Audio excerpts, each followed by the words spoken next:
Good morning. I Mm, feel bad for anybody that's not here because collections is probably one of my favorite things to talk about at Compass because it's so simple yet so profound. So, how many people are actually using collections now? How many people have found their buyers enjoying it more than previous search? All right, so today what we're going to get into is collections, the different ways to use it, and a more tactical way of, the concept I shared, perpendicular alignment. What we really want for our businesses is to align the way that we talk about a tool, the function of the tool, and the client experience through multiple phases, right? So you'll leave with some good scripts, some good use cases, what are bad use cases, and ultimately how to use it with buyers and sellers. Anyone using it for sellers now too? Such a great use. Now, let me share my screen and we'll have plenty of time for Q&A. I like a hell yes, Josh.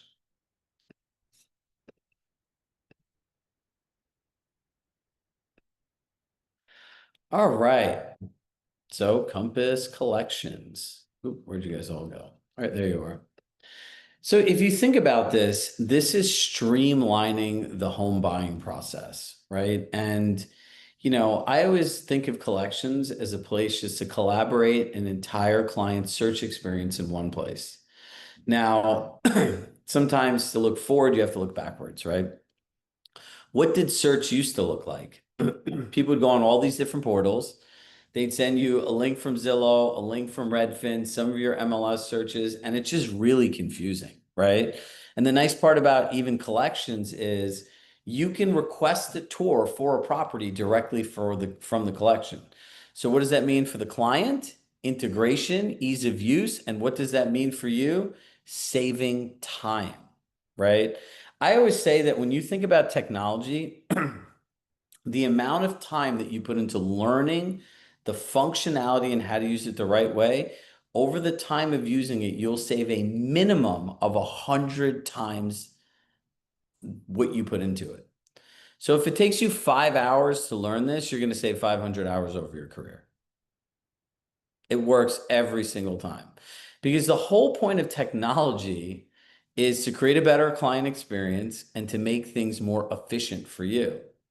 But when we learn technology, and the cool part of the way that your leadership has set up these trainings is I'm going to teach you the way to use it with your clients to grow your business and create great client experiences and get more referrals.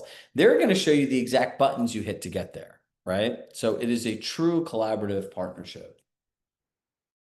So when people ask me, like, what is collections? I always say that it is a visual shopping cart of homes. It's all that it is, right? So when you go to the supermarket, you have your shopping cart, the things you're interested in, you put in.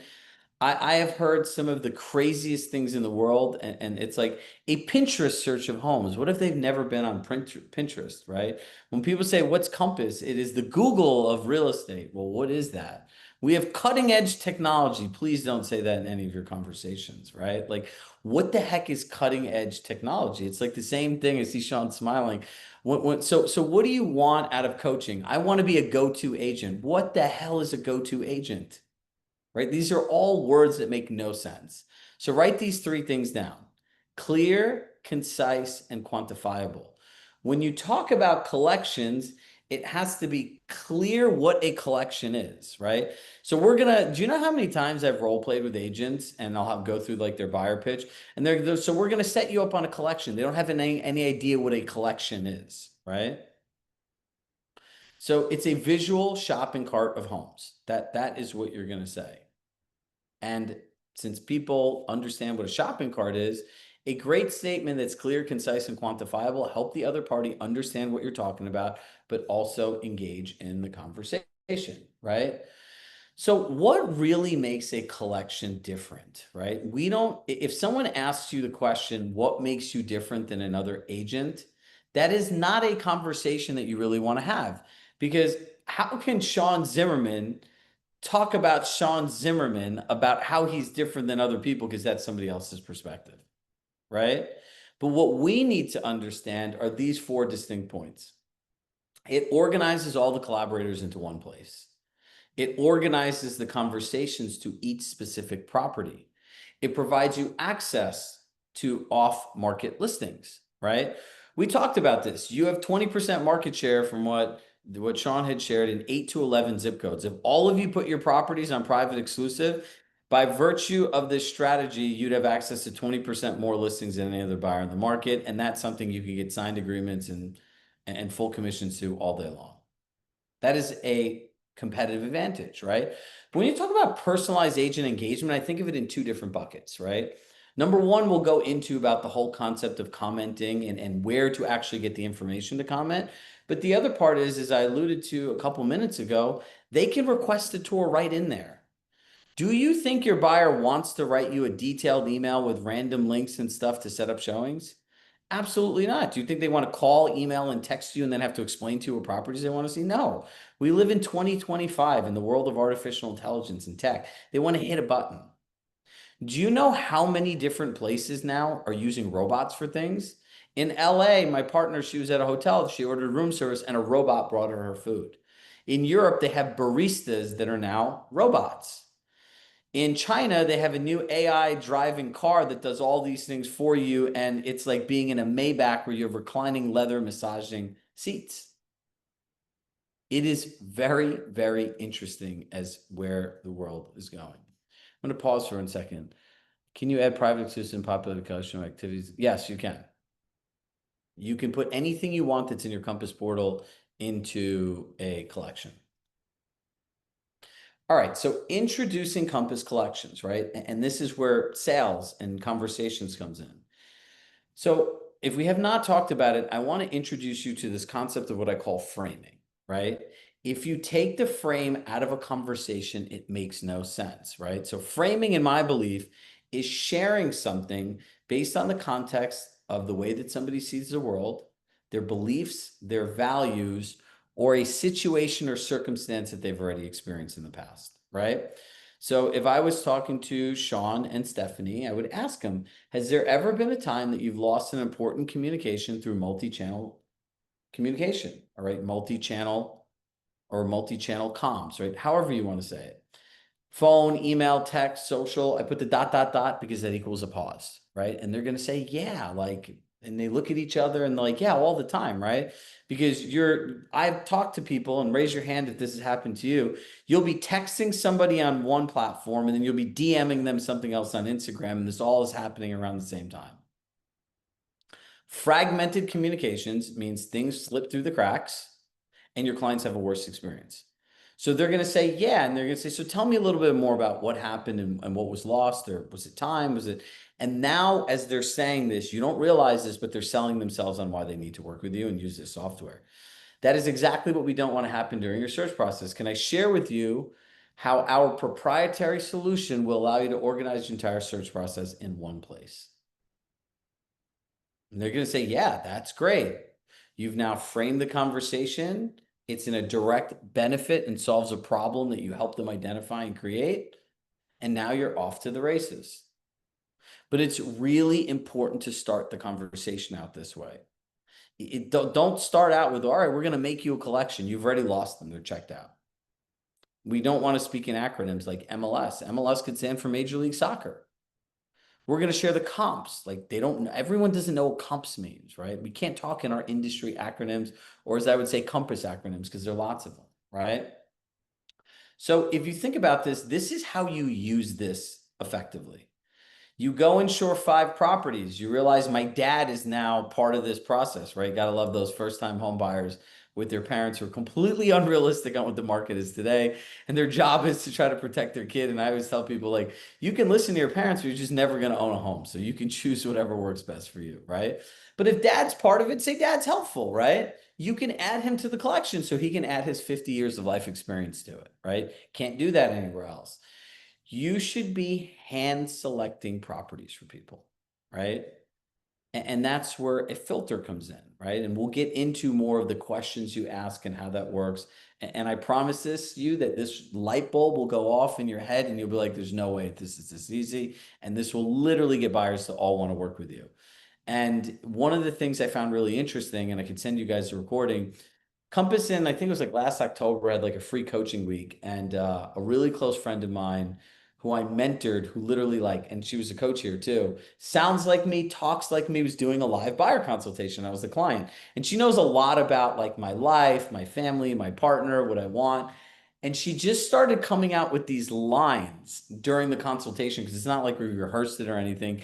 And in that moment, even though I knew it was her and everything, it was like this. I was like, I want to work with her because I can't do this on my own, right? So you hand select properties. You remove properties that don't fit. We'll go into when you share a collection, but how many people have a garbage can in their collection filled with things that make no sense for their clients? The people that use it, right? Now you can tell them, like, hey, look, like part of doing this and me being your partner is that anything that does not fit the experiences and lifestyle you want in Scottsdale, we're just going to take out. We don't even want you to have waste your time looking at it, right? Personalized comments, right? Part of one of the hacks in personalized comments, which is like the easiest thing to do that makes you all look really smart. You now that have agent only remarks in listings that you wish that really should be public remarks because the agents are trying to hide information that you're going to tell your clients anyway. Anyone know what I'm talking about? Okay. Put those in the comments, especially if you're using them for comps for a seller, right? Take the agent only mark because they're never going to know those comments, right? And then ultimately, it's Compass. So it's beautiful. It looks nice. It's not some dated website. It's not a website recommending a bunch of other homes that are not like what you want your client to see, right? It is a very curated experience. Now, creating engaging experiences. Now, does anyone know what somebody's functional flow is? Has anyone ever heard that term before? Well, I wouldn't think so because it's literally a word that I made up one night at like 11:30 at night when I was like laying in my bed. I was like, you know what people should ask? And I was like, I'm going to try this on my coaching call tomorrow. Hey, Sean, has anyone ever asked you what your functional flow is inside and outside the home? And I'm like, no, what the hell are you talking about? Right. So the line is actually created to call what's called a pattern interrupt. You're having a conversation, it's flowing one way, it completely interrupts the pattern. It's something that somebody doesn't expect. And now it takes a conversation into a different direction where you want it to go. They're going to say functional flow. Say, so can I share with you one of the biggest mistakes I've seen people make in the past when buying homes? They're going to say, yeah, totally, right? Because people like, if you're like, here are the 10 things you should know when buying a home. How many people download the report? Here are the 10 biggest mistakes we've seen people make in selling over 1,000 homes. Everyone's going to download that report, right? Avoid pain, seek pleasure. Everyone goes to avoid pain. You're going to say, people really focus on just the bedrooms, bathrooms, updates, neighborhood. And what they end up doing is buying a home that they're trying to fit their lifestyle into, right? And really, we want to understand what your functional flow is, which is essentially how do you want to live and what are the experiences inside the house during the week, weekends, holidays, summers, all the things that are important to you, and identify the exact experiences and what that looks like for you inside the home and outside the home. And that is the context that we're going to review and personalize the comments to each property you see. Is that very different in terms of a value proposition and what you can do?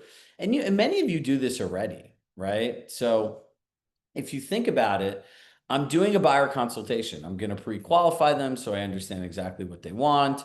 Then I'm going to get into their needs analysis, and this is where we're going to talk about that, right?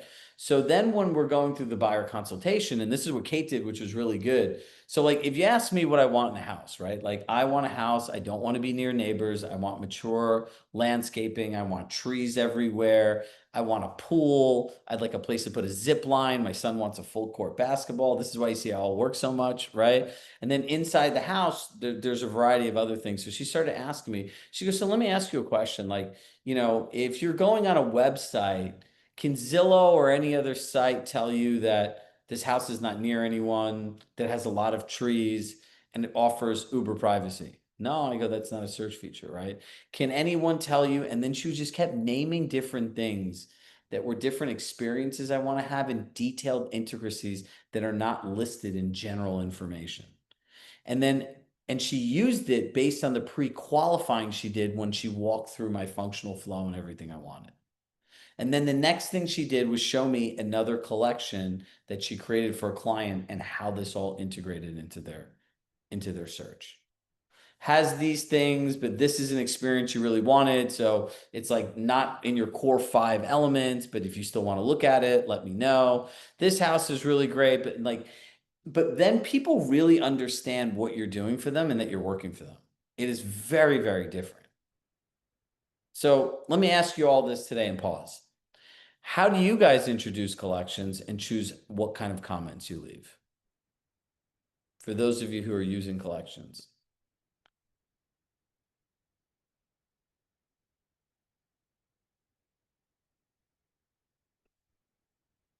Not a Jeopardy question, guys.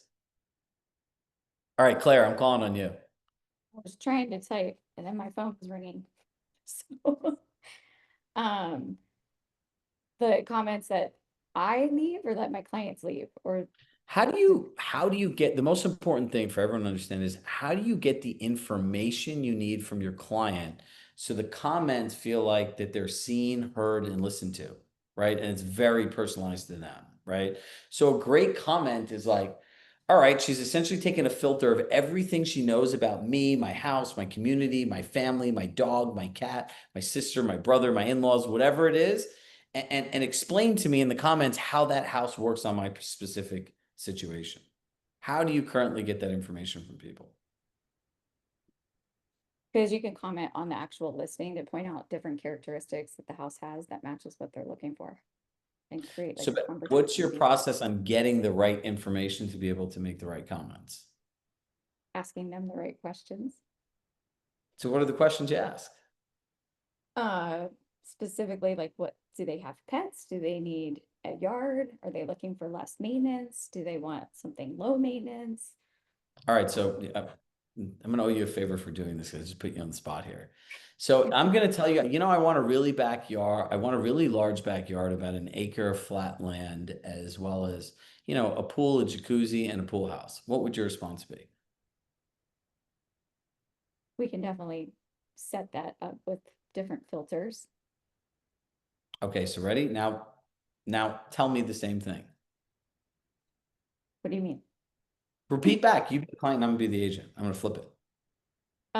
We can set up different filters that have No, no, no. You're gonna different. say I want a house with a pool, a really big backyard, and repeat that. Now you're the client, and I'm gonna be the agent. Oh, you want me to repeat exactly what you said? So I Or want a close to house it. You with can make up your own thing. It doesn't matter, but use a well, I'm gonna backyard for me. ad lib. I'll ad lib because there's no way I'll remember it. So Okay. I want a house with a pool on an acre of land with a casita detached in the backyard that has enough room for my dogs. Got it. So that's exciting, right? A pool with a flat acre of land, a detached casita. So tell me, when you think about that, what kind of experiences are you looking to have with your family in that home, in that backyard? Being able to entertain and create memories and have lots of friends and family over. Friends, family entertaining. So like summer barbecues, get-togethers. Is that a place you see yourself also having holidays? Yes. All right. So ready? Now, surface level, going deep. Now I know when I'm commenting on her collections, it says, I know you're really excited to have these summer parties and things like this. And this house is the casita you wanted. It's a place for your dog to run around.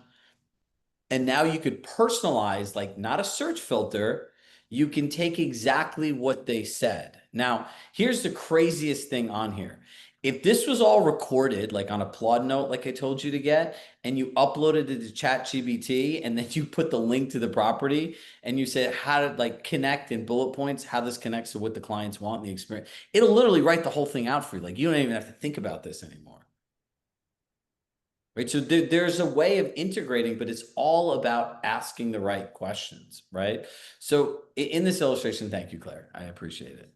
You're welcome. The goal is it's not about setting up features, right? Imagine the Four Seasons concierge was the buyer's agent. What would they do? They'd be doing all these kinds of things, right? Like, oh, Mr. Shaw, you really like steak or you really like sushi. And I remember you had the tuna roll or you really love that Wagyu steak, right? Would you like me to set up a reservation? Or this place is the best Wagyu steak in town. They have an all you can eat. I remember you had meant like now they took a restaurant instead of just a recommendation, they tied it to something specifically that they know I need, want, desire, and enjoy.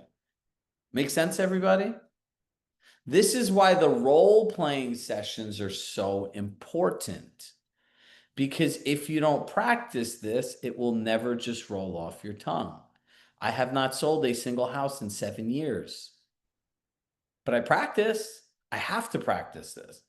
If not, when I show up and I have to do it with all of you, I'm like, yeah, the collect, like, I'm just filler words, right? Filler words are your brain transitioning from one thought to another, and it's not natural for us humans to pause. So we're like, yeah, and that's where that comes from. The more you practice, the less filler words you use. So commenting, right? Generic description, lack of personalization. Hey, Shrug, this house is a pool and a detached casita. I think you should check it out. Personalized client comments. Hey, this has the pool and casita you wanted for those summer barbecues. And I noticed they even have a built-in outdoor table, which would be amazing for that Thanksgiving outdoor barbecue you shared that you always wanted to have at your house and not go to your in-laws. Right? That's personalized. There is a huge difference between the two. Do you guys now see why a collection is not just the collection? Hit yes or raise your hand. This is not a search tool, right? This is the ultimate place to rebuild and reinforce your value every single day, every single interaction. Sellers. You think any seller wants to hear that their house is not worth as much as you told them or you agreed to or what they think? No. But when there's another comparable property, I would say, hey, Monica, this home just sold in your neighborhood. Here's some additional details, and this is the price another buyer is willing to pay. It's something we should talk about during our next discussion. Please review and let me know what questions you have. And I outline all the stuff. Now I'm giving them time to think about it. And you notice I added the line, this is what another buyer was willing to pay for a home in your neighborhood, right? That's the $1 million line. So for any of you that have tech questions, like focus here. You have a whole tech team. If something's wonky on there, you're new to the platform, just don't be surprised. I'm not going to sit here and promise you that you're going to get a perfect bag of goods out of the box. But like part of growth is identifying things because every MLS is different, every API is different. And you guys have, in my opinion, the best leadership team for a local region at Compass, and they will figure it out. And I do say that not to just say that because we're here, but it's the thoughtfulness that they put into all of these things, right? It's the message that Monica sends me 15 minutes before the session that's like, we really need to role play. I need you to do this. We need these people to use this stuff so they can grow their business, right? It's Sean's telling me like, hey, let's make sure we have an added on tech session. So after they learn how to use it with their clients, that we're able to support them and do it, right? It's Stephanie understanding the different dynamics of teams and individuals and how we can simplify this process and not overwhelm you, right? It's all of those different things put together that make this really great for all of you, right? So if it doesn't work, don't worry about it. Focus on the parts that do work, right? So here is my parting thoughts with this. Remember rule number one of technology from Compass One, make yourself the client first.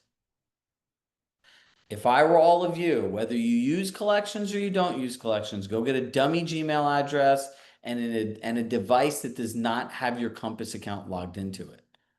Most of your people that have children have the iPads, right? So create an account, send yourself an email. You want to read that email and see if it even makes sense, right? The generic Compass One email that comes up, I don't even like. I always change it. So like we have our own email templates for it, right? And so from there, you want to see what happens. You want to see when they download the app. You want to click the buttons because you got to remember there's no support at compass.com. There's none of your great AEMs or leadership there. It's you. You're the tech support. So when they're looking at something and they're like, I don't know, I'm like, okay, great. Like, is this what you see on your screen? Great. Now click this button on your app. Now, when you click this button on your app, you're going to see this screen. You see the fourth button on the bottom right? It's like, look, I can tell you right now. Oh, you want to mute yourself? Go to the bottom left-hand side. There's an audio button with like a little green thing going up and down. If you're talking, you can see the green. Hit that button, you'll unmute. Oh, hit the share button. It's a green highlighted button in the middle. You're going to see a bunch of windows. Click the window on the bottom right-hand side. There's a blue button that'll allow you to share your screen, right? I know what these buttons are, so I can talk about them, right? Then you need to go into downloading the app and see what that experience is like. What does the screen look like on a mobile phone, a tablet, and a desktop? So you can ask them, what kind of device are you on? Would you like me to help you set this up? And you don't even need to be in front of them because it's the same process over and over and over again. That's what success looks like in mastery. All right, so we have a little bit of time left. Does anyone have any questions on what we went through today or anything that we've covered?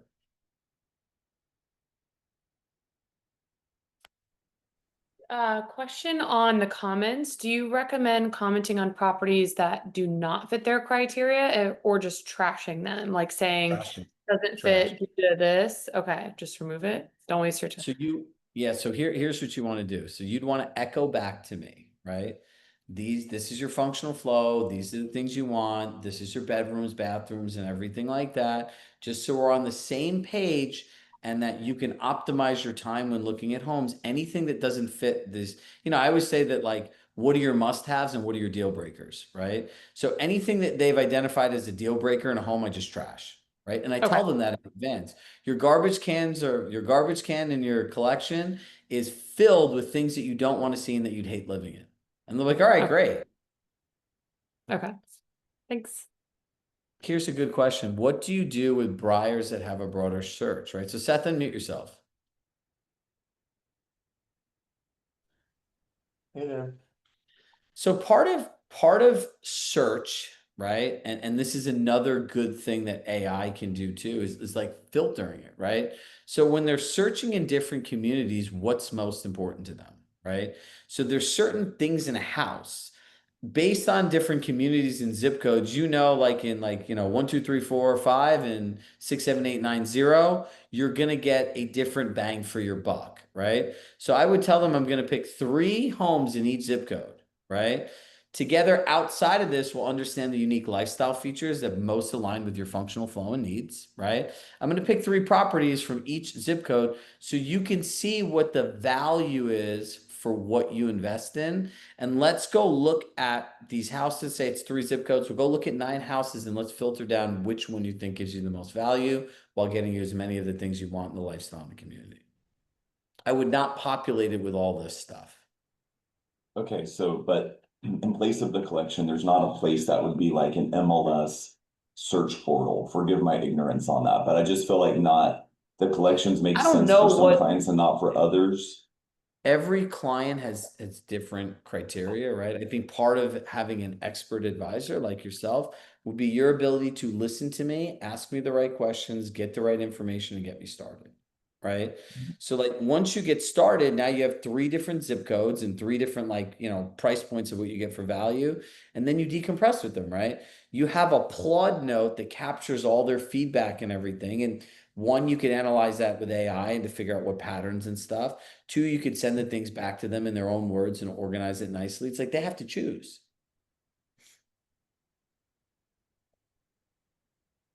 And also people that have really broad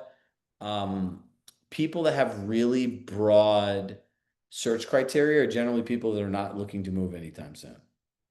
Right. And so like that's actually one of the examples that I was thinking about. I had a client that they still need to sell their house in another state. They're looking for maybe a retirement community. So they're looking anywhere from Sun City all the way to Mesa. So it's like a 40-mile stretch across the valley. It's a retirement place, and the bar is just really low as to what they're willing to consider.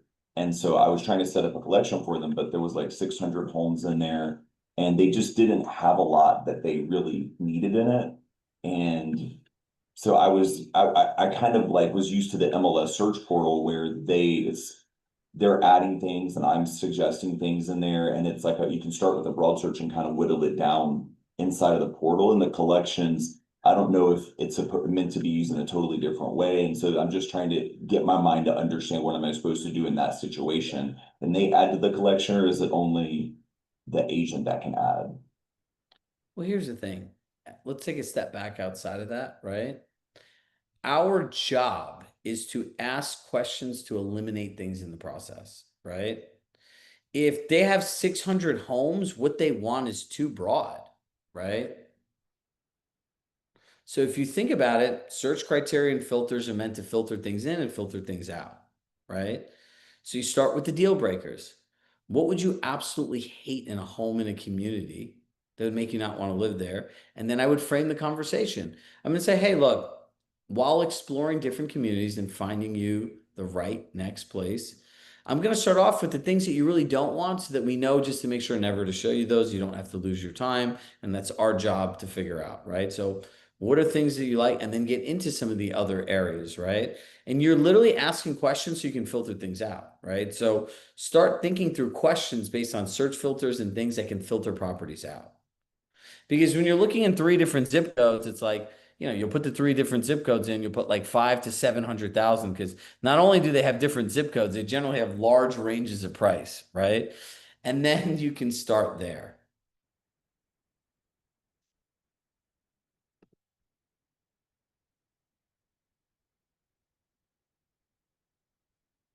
I mean, people that are moving here that don't live in the valley and that are not familiar with many areas in the valley, I've had clients that the same exact thing that he's saying, we may want to live in the East Valley, we may want to live in the West Valley, and we're just not sure.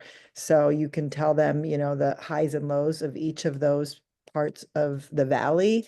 But in the end, would you think it might be a good idea to set them up on two separate searches so that they can kind of see for themselves and experience both places since they're not very familiar? Yeah, well, when somebody says they want to live in two different communities, I would start with what's important to the community, right? Tell me a little bit about, what you do on weekends, what kind of lifestyle you like, and I would come up with questions along those lines, right? And then as a local expert, you'll know what community, right? Like I remember when I came to Scottsdale, they're great about that, right? Chris was like, he gave me I feel like I had like a PhD in Scottsdale by the time I left. I'm like, all right, I really understand what life is like here. I'm like, this is cool. So look, I think the number one takeaway, and I have to jump, is this. You need to practice your conversations. Every single time you get a scenario that you didn't have before that you're not sure how to deal with, it's an opportunity to create a new process, new questions, and improve your skill set and your client experience, right? The only way to learn this is by doing. And every time somebody says something that doesn't make sense, that's like a piece of feedback that you can use for growth. So, love in my heart, love you all. There are several of you here that have just joined our coaching program, so welcome, right? It's really exciting, all these AI integrations. If I showed you my spreadsheet of what we have to build into Compass One and make your head explode, there's 195 lines in it, right? So the reason that people feel generally so overwhelmed is there's a lot of things that you have to manage and do. So we have a couple days left. If you want to join, Josh had joined. It was an honor. Stephanie's husband decided to join our program and several other people. So look, whether you want to take the next step or whether you want to stay in this program, you only have to do one thing, which is something, right? You guys have invested the time out of the summer. There's hundreds of other agents that are not in your office that are not here that all have access to the same thing. So as far as I think about it, like by the time the fall comes, you guys should be a little further ahead. Real estate's the only business in the world that I know, like, great, like go on vacation. But everyone has 1 to 2 hours in a week, let alone a day, that they can invest in themselves. If you don't believe me, somehow the Instagram app gets a couple of hours out of people's lives mostly every single day, right? So on that note, if you guys have any questions about our program, Chirag at Chirag Shah Coaching, and we will see you next week. Make sure you attend your office training tomorrow. And please find a role play partner. It will change the course of your business. Bye, everybody.